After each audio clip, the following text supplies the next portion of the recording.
국내 철도 노선을 보면 노선이 쭉 펴지지 않고 어딘가 휘어있는 경우가 있습니다. 여러가지 이유가 있겠지만 원래 계획은 이러지 않았는데 지역 주민의 요구를 받아들여 노선이 돌아가게 된 사례가 있습니다. 어디가 있는지 살펴보도록 하겠습니다.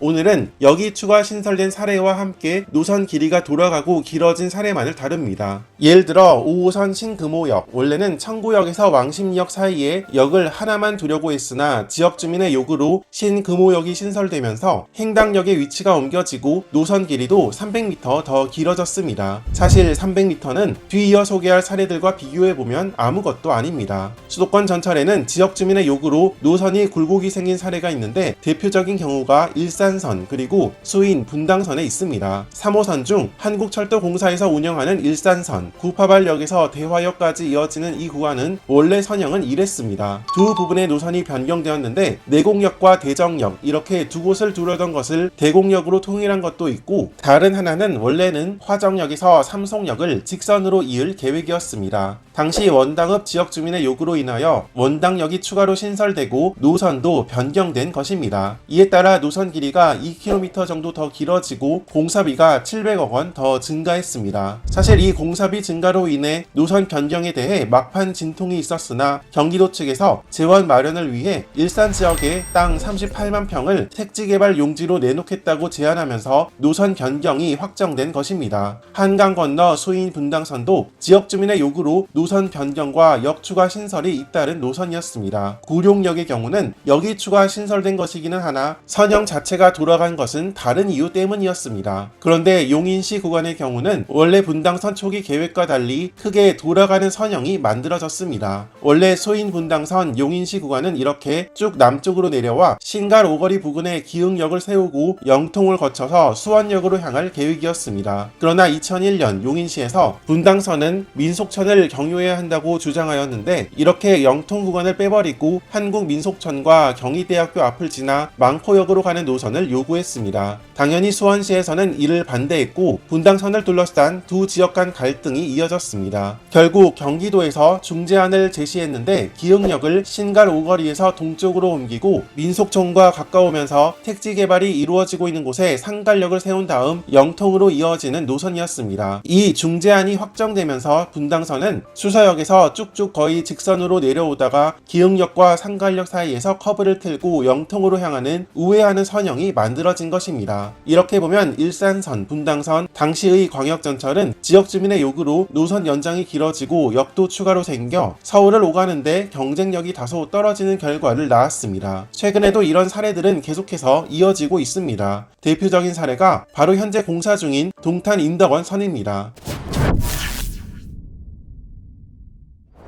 동탄 인덕원선의 원래 계획은 다음과 같습니다. 그리고 지금의 동탄 인덕원선은 이렇게 바뀌었습니다. 다른 지역의 사례와 마찬가지로 전철 노선이 새로 생김에 따라 이곳 저곳에서 역 추가 신설 요구가 잇따랐습니다. 그래서 기존 계획보다 4개의 역이 추가되고 이에 따라 노선 길이도 4.5km 더 늘어났습니다. 이 중에서 가장 눈에 들어오는 곳이 이 가칭 흥덕역입니다. 중부대로를 따라 내려오다가 흥덕지구 내에 역을 추가하게 되면서 크게 방향을 틀어 흥덕역을 만들고 다시 물음표 느낌으로 곡선 구간을 놓고 영통역으로 향하는 선형이 만들어진 것입니다. 이 구간의 변경으로 노선 길이가 2.2km 더 늘어나고 당시 기준 1,500억 원 정도의 공사비가 더 늘어났습니다. 총 길이 34.6km의 동탄 인덕원선은 현재 2029년 이후 개통을 목표로 공사 중에 있습니다. 그런가 하면 대구광역시에는 현재 대구산업선이라는 철도노선 계획이 있습니다. 이 노선은 다음 달 착공을 앞두고 있는데 이 노선 역시 중간에 노선 변경이 있었습니다. 대구산업선은 서대구역에서부터 시작해 달성군청, 대구 테크노폴리스를 지나 대구국가산업단지를 연결한 노선으로 원래는 7개 정거장이 들어설 예정이었고 2역의 기점인 서대구역에서 다음 역이었던 계명대역을 이렇게 직선으로 연결하려고 했습니다. 그런데 이 옆에 보면 서재 세천 지역의 아파트 단지가 보입니다. 그래서 이 지역에서 대구산업선의 서재 세천 경유를 강력하게 주장합니다. 원래 국토 고속교통부에서는 이 노선은 일반 철도로 지어지는 만큼 역 간 거리가 짧으면 운행 효율성이 떨어지기 때문에 역 추가 신설이 어렵다는 입장이었습니다. 그러나 지속해서 서대, 세천 지역으로 대구 산업선을 이어주기를 원했고 결국 이를 받아들여 노선이 이렇게 변경된 것입니다. 여기에 더해 대구 성서 산업단지 내 가칭 호림역 신설 요구도 받아들여 대구 산업선은 총 9개 정거장, 총 길이는 36.3km가 되었습니다. 처음 계획이 나와 본격 추진된 것이 2015년이었고 2025년에서야 착공하게 되었으니 10년이 걸린 것입니다. 최고속도 시속 150km의 단선으로 지어지는 이 대구 산업선은 추후 화물 열차의 운행도 염두에 두고 지어진다고 합니다. 이렇게 지역 주민의 요구로 노선이 더 길어진 사례들을 모아보았는데 사실 이 주제에서 빼놓을 수 없는 곳이 있으니 바로 오송역입니다.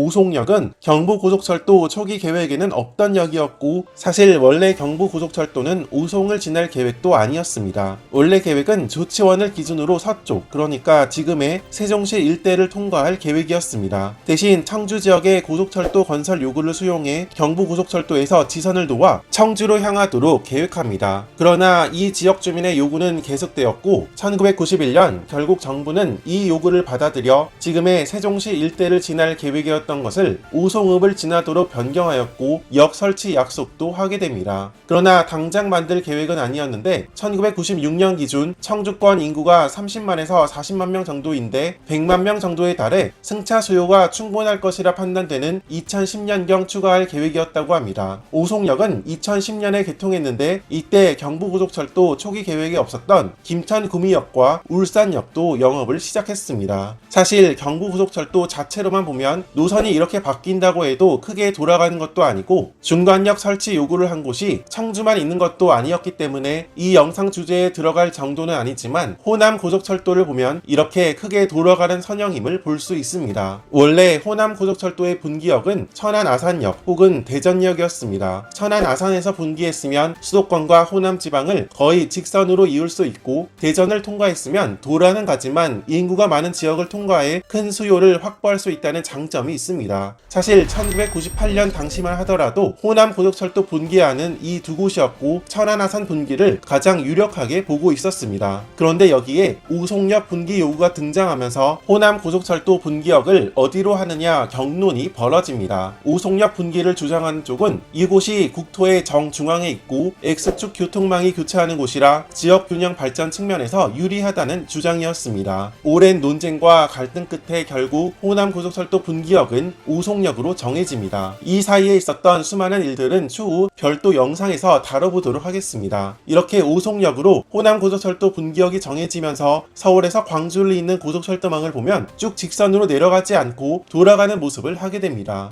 천안 아산 분기와 비교해보면 소요 시간도 더 걸리고 돌아가기 때문에 요금도 더 내야 하는 모양새를 하게 된 것입니다. 물론 오송역은 청주, 세종시 등 배후 인구가 늘어남에 따라 현재 이용객도 나름 많은 편입니다. 그러나 이 오송 분기로 인해 피해를 본 곳이 있으니 바로 공주역입니다. 천안 아산 시절 공주역은 현재 공주 시내와 가까이 붙여서 지을 수 있었으나 오송 분기가 되면서 시내와 가까이 역을 붙여 지을 수 없었고 오송역과 익산역 사이에 역을 두다 보니 역 위치가 상당히 외곽으로 벗어날 수밖에 없었습니다. 2023년 공주역은 개통 이후 가장 이용객이 많았는데 하루 이용객은 1025명에 불과했습니다. 이렇게 지역 주민 요구로 인해 직선으로 이으려던 철도 노선이 틀어지게 된 사례들을 모아보았습니다. 여기 추가되어 한편으로는 혜택을 보게 된 곳들도 있겠지만 반면 이로 인해 피해를 보게 되는 곳들도 상당히 많이 생기게 되었음을 알 수 있습니다.